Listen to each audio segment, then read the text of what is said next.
Olá pessoal, hoje a gente vai falar sobre Neuroses de Domingo de Sándor Ferenczi.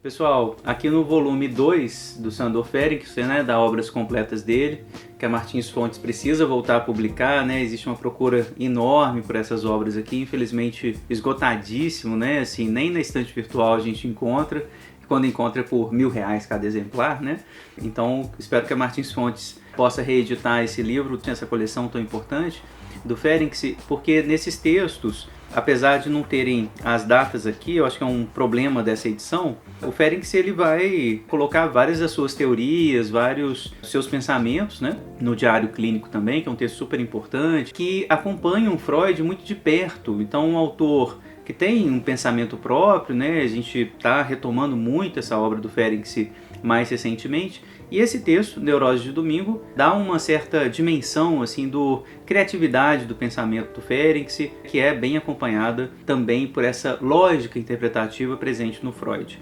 É o texto 78 do volume 2, que trata desse sintoma curioso de sujeitos que caem doentes no domingo, nos feriados, nas férias. Pessoas que têm crise de angústia, que têm sintomas histéricos dos mais diversos, como dores de cabeça, distúrbios gastrointestinais, justamente quando eles vão descansar, quando eles vão poder relaxar. Por que que esses sintomas acontecem?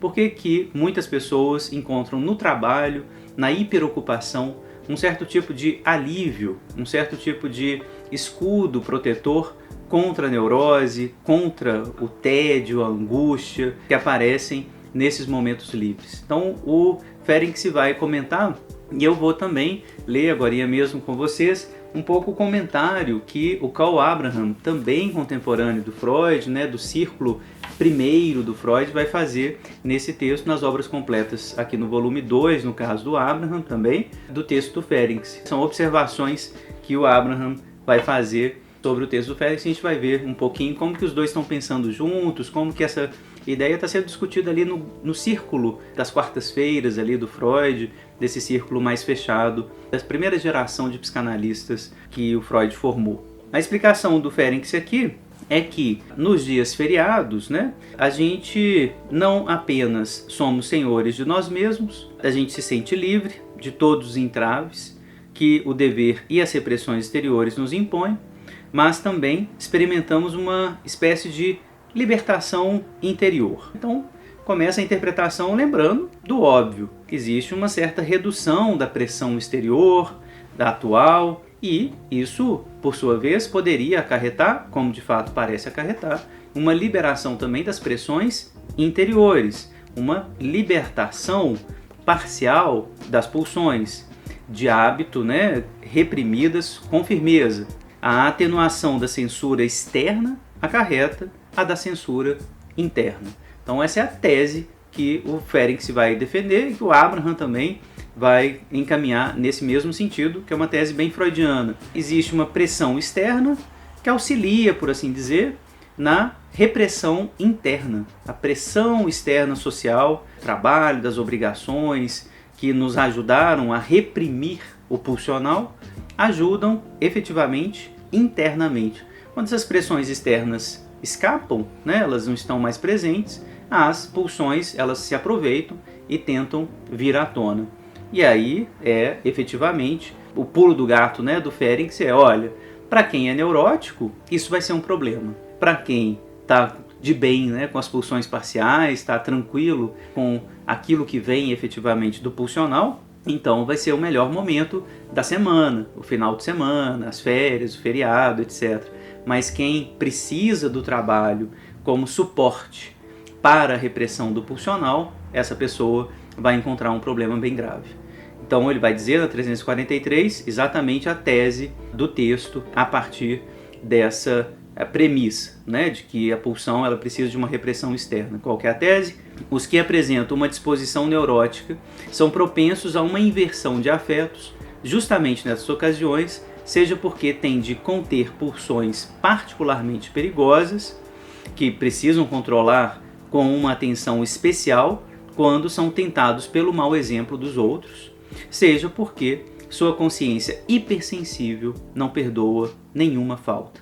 Então, essas pessoas neuróticas, né, elas estão mais propensas a adoecer exatamente porque essas pulsões perigosas, né, não vão ser controladas pelo ambiente externo, por assim dizer.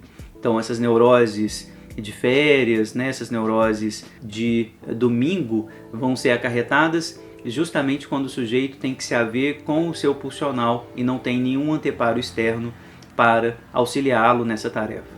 Diz o Ferenczi: penso num certo tédio carregado de tensão que pode obstruir todas as distrações do indivíduo e acarretar igualmente uma incapacidade para o trabalho muito penosa em si. Preguiça e má consciência, preguiça sem prazer. Então existe um certo tipo de tédio carregado de tensão. O sujeito é incapaz de descansar e que, diz o Ferenczi aqui, pode incapacitar o sujeito inclusive para o trabalho. Na incapacidade para o trabalho se torna mais grave ainda, né? Assim, nem o trabalho serve de anteparo. O sujeito não dá conta de conter o pulsional. De maneira geral, o trabalho ele vai servir como esse tipo de anteparo, de repressão, por assim dizer, substitui um pouco o trabalho interno do recalcamento, e essa repressão externa ajuda o sujeito a economizar energia psíquica que ele estaria gastando com o recalcamento. Mas, em alguns casos, nem essa tarefa de substituição do recalcamento para a repressão externa, nem essa tarefa o sujeito consegue fazer, esses caras que têm dificuldade, por exemplo, em trabalhar, constituir uma vida adulta, né, e poder, por exemplo, ter um ritmo de trabalho adulto estável, tranquilo, produtivo, como se o sujeito não conseguisse efetivamente controlar o pulsional, ficasse regido ainda pelo infantil. Ferenczi, a partir daí, na página 343 ainda, ele lembra que alguns pacientes ficam numa posição de insatisfação ali do dia de feriado, no domingo, pedindo alguma coisa para a mãe, né? Mãe, me dá alguma coisa, e a mãe tenta dar alguma coisa, mas não satisfaz, tenta dar outra, até que a mãe vai lá e bate na criança e apazigua de alguma forma a criança, né? De onde vem essa má consciência, pergunta o Ferenczi? A tendência autopunitiva dos sintomas, o notável efeito terapêutico também da punição. Então o Ferenczi está se perguntando um pouquinho se essa neurose de domingo, né, essa crise de angústia que vai vir, se ela também não tem a ver um pouco com esse pedido da violência, um pedido da agressividade, algo do masoquismo que se apresenta nessa cena, alguma coisa que precisa ser contida. Ferenczi então parte para a conclusão do texto dizendo que provavelmente esses desejos que aparecem agora sem repressão, mas ainda no formato da angústia, né, não são completamente visíveis para o sujeito, só aparece a angústia, né, do ataque desses desejos internos, que esses desejos estão ligados ao Édipo, né, que esses desejos estão ligados à sexualidade infantil, né, e é por isso muitas vezes que a punição auxilia no sujeito a conter esses desejos, porque são desejos muito fortes, inconscientes, ligados aos romances familiares, que tentam aparecer e que precisam ser apaziguados, mas não encontraram recursos tradutivos para serem apaziguados, escoados ao longo da vida do sujeito. Então o Ferenczi começa a articular no final do texto essa lógica que também dá punição no final dessa neurose de domingo. É como se o sujeito tivesse mesmo que sofrer, ou seja, só o trabalho, só a ocupação extrema pudesse apaziguar esse tipo de sujeito. Um pouco, inclusive, usando o trabalho como punição por esses desejos. Desejos que ele não pode realizar de forma alguma, nem substitutiva, nem deslocada. Porque alguns dos desejos edípicos, né? Por exemplo, comer demais, falar de um desejo banal do romance familiar, né? De uma oralidade um pouco mais desregrada. Desejos ligados à sexualidade infantil. Comer demais, beber demais, como a gente faz nos finais de semana. Alguns sujeitos abdicam desse tipo de desejo, de satisfação excessiva, né, da sexualidade infantil. Precisam ser punidos pela presença desses desejos, né, assim, da sexualidade infantil, que vão aparecer no domingo, nas férias, no feriado, e aí o sujeito se entrega ao trabalho permanentemente, como se não pudessem gozar de forma alguma, porque esse gozo está sempre atrelado ou a algo proibido, ou a sexualidade infantil que envergonha, que dilacera demais, que é difícil de metabolizar. Então é essa a lógica que o Ferenczi está apontando. O Ferenczi termina o textinho dele, da 344 para 345, dizendo algo que é estranho, mas que é muito presente no pensamento do Ferenczi, principalmente no livro dele chamado Thalassa. Ele vai dizer o seguinte: não obstante os dias de festa, quando o homem, por ocasião da redução da pressão que as responsabilidades e obrigações exteriores fazem pesar sobre ele, experimenta igualmente a necessidade de uma realização sexual, talvez ele não faça mais do que seguir a pista dos processos biológicos que sempre impeliram a humanidade em todos os tempos à organização de festas.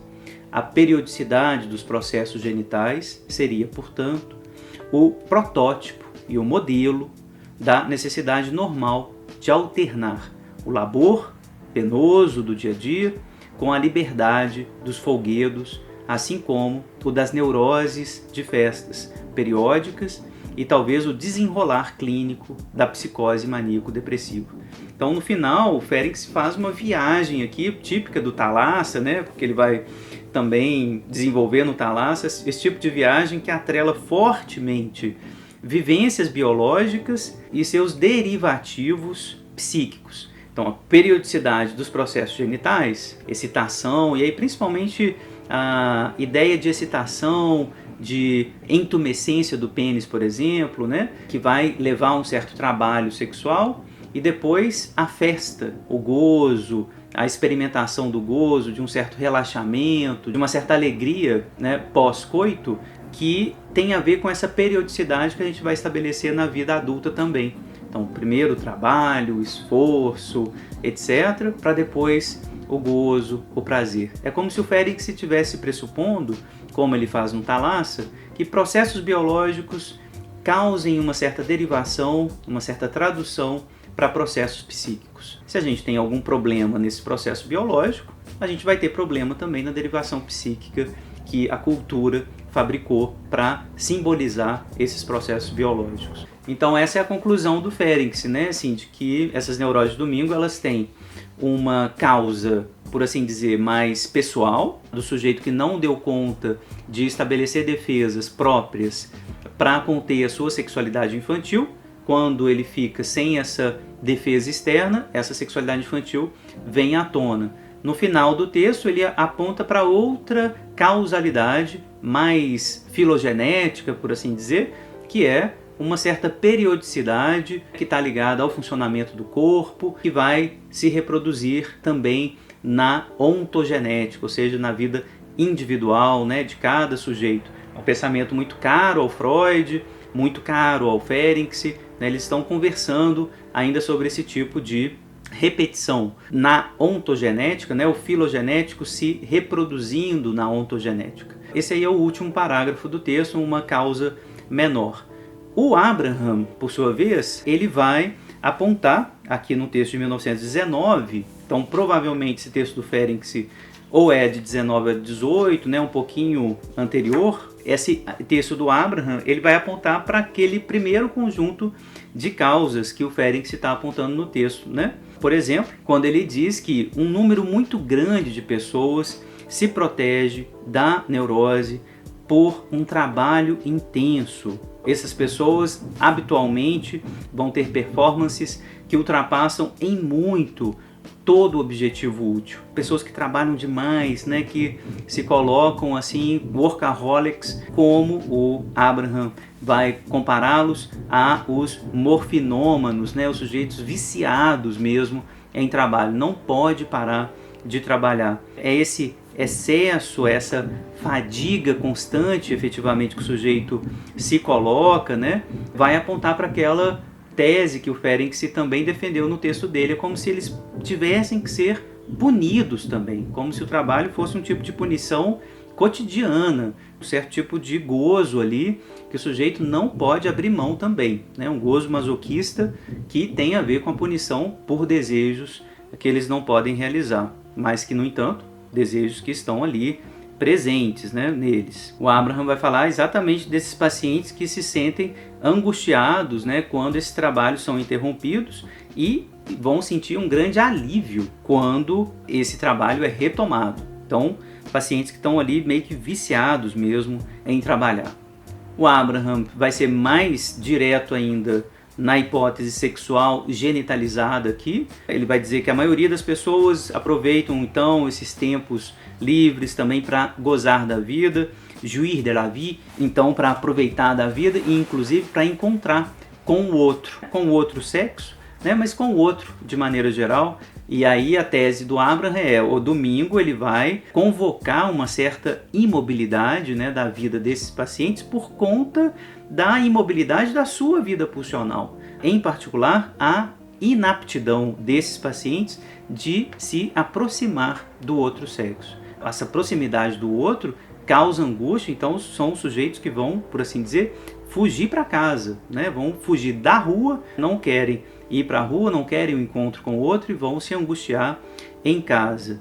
Esses mesmos pacientes, diz o Abraham ainda no mesmo parágrafo, na página 71, são pacientes que vão para o trabalho e que vão se sentir muito superiores a todos os outros ali, né? Vão se sentir muito bem localizados, podem se sentir muito no lugar apropriado quando estão trabalhando, mas que quando se sentem no social, se sentem inadequados, se sentem no lugar errado, desconforto gigantesco. Então, de maneira geral, a gente encontra também esse tipo de efeito, né, nas neuroses de domingo. Pacientes que descrevem uma inadequação social muito intensa, mas uma hiperadequação no trabalho, uma hipervalorização do trabalho, como se eles soubessem o que fazem o tempo todo, como se eles fossem efetivamente superiores a todos os outros. Então, a relação com o outro, ela é sempre permeada pelo trabalho. Aí as coisas podem funcionar. Quando o trabalho é um certo tipo de anteparo, um certo tipo de trânsito entre ele e o outro. Mas quando é o erótico, o encontro erótico em si, sexual ou não, genitalizado ou não, então esse encontro ele é inadequado, ele gera angústia, ele gera muito desconforto. O Abraham ele vai dizer ainda de pacientes da guerra, por exemplo, que vão pedir para voltar para a zona de batalha porque não aguentam ficar em casa. Ainda vai falar de pacientes que sofreram um acidente, né, e vão ficar em casa e vão adoecer psiquicamente, não pelo acidente em si. Esse é um parágrafo super interessante do Abraham, que ele vai, né, tentar desconstruir também uma teoria muito comum, né, assim, de que o trauma físico gera o trauma psíquico. A gente sabe que isso não é verdade, que uma coisa, claro, pode gerar, né, o trauma físico pode gerar trauma psíquico, mas que não há uma causalidade forte aqui entre trauma psíquico e trauma físico, né? Muitos pacientes, a partir do trauma físico, vão se adoecer por conta dessa ausência da repressão externa, que vai fazer com que eles vão ter que lidar com uma pulsão interna sem esse recurso da repressão externa. Então a pulsão fica solta porque eles estão em casa, porque eles deixaram de trabalhar, porque eles deixaram de ter uma rotina, e essa pulsão parcial fica, por assim dizer, à solta. Eles vão ter que dar conta, né, das fantasias, dos desejos, muito mais impulsionados porque não tem um anteparo do trabalho para conter. O Abraham termina o texto dele lembrando de uma certa oscilação que pode ocorrer num paciente, né, durante o dia. Ter uma certa alegria pela manhã e uma certa tristeza à tarde, ou também em estações do ano. Ficar mais triste no inverno, ficar mais triste no verão, e o contrário, ficar, né, mais feliz no inverno, mais feliz no verão, enfim, é essa ideia de que há oscilações no humor, porque existem, por assim dizer, anteparos ambientais que favorecem a repressão dessas pulsões internas. Essas teses estão presentes no Abraham, presentes no Ferenczi e estão presentes também no Freud. Eu queria lembrar que a leitura desses autores do primeiro círculo de psicanalistas é muito importante para a gente tentar entender a lógica da construção da interpretação psicanalítica. A ideia presente em Freud, em Mal-Estar na Civilização, Totem e Tabu, nos textos dele sobre o social, psicologia das massas, né? mesmo textos mais precoces ainda, de 1910, portanto anteriores a esses dois textos, né? Aquele texto fundamental sobre as práticas obsessivas e os atos religiosos, né? O Freud está desenhando essa tese, que é: existe alguma coisa externa que contém, que ajuda na fabricação de defesas que de outro modo teriam que ser internas. Então existe uma troca, por assim dizer. A religião, por exemplo, um dos grandes exemplos que o Freud dá, a religião é uma neurose obsessiva coletiva. Eu me poupo o trabalho da minha neurose individual aderindo a uma neurose coletiva. Então essa ideia de uma repressão externa me auxiliando num trabalho que eu deveria fazer individualmente é uma ideia que o Freud está construindo desde as origens do pensamento dele sobre o social. Abraham, Ferenczi estão, por assim dizer, dando continuidade a essa lógica interpretativa. Então, na neurose de domingo, que é um sintoma impressionante, se a gente for pensar agora, né? Agora um comentário mais recente, né? Na nossa sociedade contemporânea, inclusive, sociedade marcada pelo trabalho, né? Desde o século XIX, marcado pelo modo de produção capitalista, o trabalho nessa sociedade é basicamente o grande lugar do narcisismo, grande lugar da identidade. Então é um lugar hiperinvestido libidinalmente de fato, né? Muitos sujeitos encontram sua identidade no trabalho. Quando falta esse trabalho, falta também essas amarras narcísicas que conteriam e que contêm o ataque pulsional. Recomendo o texto, por exemplo, O Espelho, do Machado de Assis, que me parece uma metáfora disso. Texto do século XIX, né? O sujeito que, tirando a sua farda de alferes, farda do trabalho, não se vê no espelho. Um detalhe importante nesse conto do Machado de Assis é que essa invisibilidade se dá também quando os escravizados da sua fazenda fogem, deixam ele sozinho. Ou seja, sujeito branco, alferes, ocidental, trabalhador, não existe fora das suas relações de trabalho. Inclusive as relações sociais da escravidão que estão dadas ali no século XIX. Quer dizer, a crítica que o Machado está descrevendo ali é uma crítica que a gente está capturando aqui do ponto de vista psicanalítico através dessa lógica. O narcisismo é uma força que contém as pulsões parciais. Sem essa força de contenção, as pulsões parciais, elas dilaceram o sujeito. A gente vai sentir angústia, a gente vai sentir todos os sintomas que o Ferenczi descreveu nesse texto. Pessoal, antes de terminar, apenas como sugestão, em associação livre, eu acho que o tema aqui não é exatamente esse, mas o Nietzsche, aqui em Além do Bem e do Mal, um texto de 1885, então compõe o Zeitgeist, né, que a psicanálise está sendo criada, vai falar do domingo também, como um jejum, né, uma passagem super interessante no parágrafo 189, então aqui só como curiosidade, para a gente pensar, discutir junto, conversar se tem a ver, se não tem, mas enfim, ele vai dizer, só vou ler o iniciozinho, vai dizer o seguinte: para as raças laboriosas é um grande fardo suportar o ócio. Um golpe de mestre do instinto inglês foi tornar o domingo tão sagrado e tedioso que, sem se dar conta, o cidadão inglês anseia novamente pelos dias de trabalho da semana, como uma espécie de jejum sabiamente inventado e intercalado, do qual há muitos exemplos também no mundo antigo. Então é como se fosse um jejum obrigatório, né, mas que só aguçasse, por assim dizer, o desejo de voltar ao trabalho. O Nietzsche, óbvio, né, tem toda uma ironia aqui para dizer como que a gente vai matando a vida, como que existe, né, no cristianismo em especial, todo um esforço para matar a paixão, né, para matar a vida. Essa é uma das teses desse livro brilhante, Além do Bem e do Mal, que eu recomendo a leitura também. Essa é uma tese que está presente no Freud, está presente agora trazida pelos discípulos mais próximos do Freud, Ferenczi e Abraham. A ideia de que a vida ela tem a ver com prazer, com a autorização do próprio sujeito a vivenciar os seus prazeres, a dar conta da sua sexualidade, a reconhecer elementos da sexualidade infantil em si, sem esses anteparos que o punam excessivamente, que façam com que ele renuncie ao prazer e à vida. Então parece que é o mesmo zeitgeist, é o mesmo espírito do tempo que está sendo formado aqui do 19, início do 20, né, no sentido de um reconhecimento da vida enquanto possibilidade de gozo, enquanto possibilidade de uma vida que passa além do trabalho, que está além das obrigações, é uma vida que é construída por prazer, para que se tenha alegria de viver.